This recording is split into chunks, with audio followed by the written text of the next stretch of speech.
시청자 여러분 안녕하십니까? 이데일리엔 성주원입니다. 코로나19 사태 이후 국내 증시 대장주인 삼성전자를 매도해오던 외국인이 최근 다시 순매수로 돌아선 것으로 나타났습니다.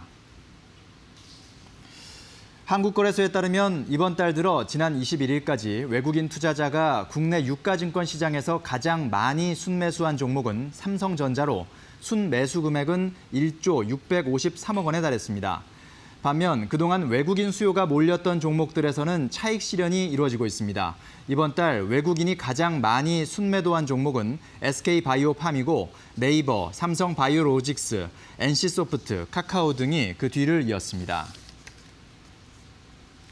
코로나19 여파로 올해 상반기 산업별 희비가 엇갈린 가운데 국민연금의 투자 우선순위도 변했습니다. 제약과 바이오, IT, 미래 모빌리티 업종에 대한 투자를 늘렸고 조선, 기계, 항공, 유통 등에 대한 투자는 축소했습니다. 기업평가 사이트 CEO스코어가 국민연금이 5% 이상 지분을 보유한 상장사 302곳을 조사한 결과 올해 국민연금이 5% 이상 지분을 신규 취득한 곳은 총 24곳입니다. 게임 개발 업체 W게임즈의 지분을 10.2% 확보해 가장 큰 폭으로 늘렸습니다. 또 한독, 심텍, JW중해제약, 현대에너지솔루션 등의 지분을 새로 확보했습니다. 반면 신세계 INC와 SBS 콘텐츠 허브, CJCGV, 메가스터디, 대한항공, 호텔신라 등의 지분은 줄였습니다. 한국무역협회와 산업통상자원부가 어제 2020 통상산업포럼을 개최한 자리에서 우리나라 주요 수출기업과 경제단체장, 통상전문가 등이 모여 최근 한국을 둘러싼 통상환경과 대응 전략을 모색했습니다. 김영주 무역협회 회장은 이 자리에서 디지털 경제로의 전환과 언택트 활동이 일상화되는 지금 글로벌 디지털 통상 규범 확립 과정에 한국이 주도적인 역할을 해야 할 것이라며 과거 제조업 중심의 통상 전략에서 앞으로는 성장 잠재력과 일자리 창출효과가 큰 서비스 산업과 통상의 연계 방안도 마련해 나가야 한다고 말했습니다. 산업통상자원부는 포스트 코로나 신통상 전략을 발표하고 긴밀한 민관 협력 체제를 구축해 가기로 했습니다. 카카오의 라이언 등 캐릭터 사업을 전자상거래 전문 자회사인 카카오 커머스가 맡게 됩니다. IT 업계에 따르면 카카오 커머스와 카카오 IX는 다음 달 초 각각 이사회를 열어 현재 카카오 IX가 맡은 캐릭터 유통 부문을 올해 연말 카카오 커머스에 양도하는 안건을 의결할 예정입니다. 카카오의 쇼핑 부문을 담당하고 있는 자회사 카카오 커머스는 코로나19 영향으로 온라인 쇼핑 부문이 화랑새를 맞으면서 상반기 실적 성장이 두드러졌습니다.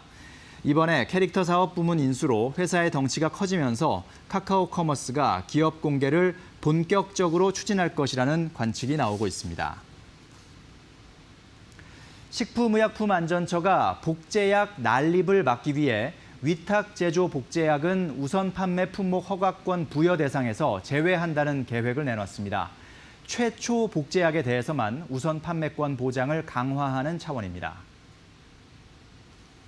제약 바이오 업계에 따르면 우선 판매권은 오리지널 의약품의 특허를 가장 먼저 깬 복제약에 주는 혜택으로 9개월 동안 시장에 다른 복제약이 없는 상태에서 독점 판매할 수 있는 권한입니다.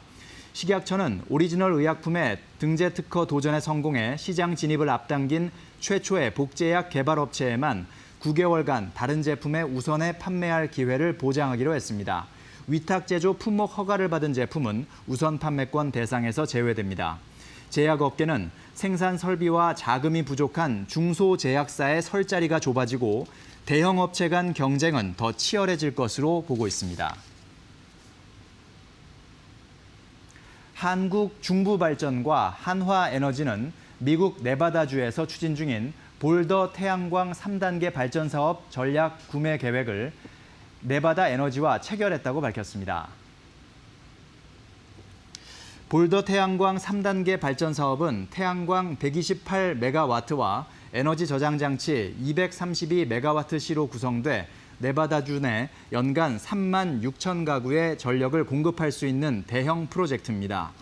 이는 국내 기업 가운데 역대 최대 규모의 해외 태양광 연계형 ESS 사업입니다. 지금까지 2대1EN 성주원이었습니다. 이어서 간추린 소식 전해드립니다.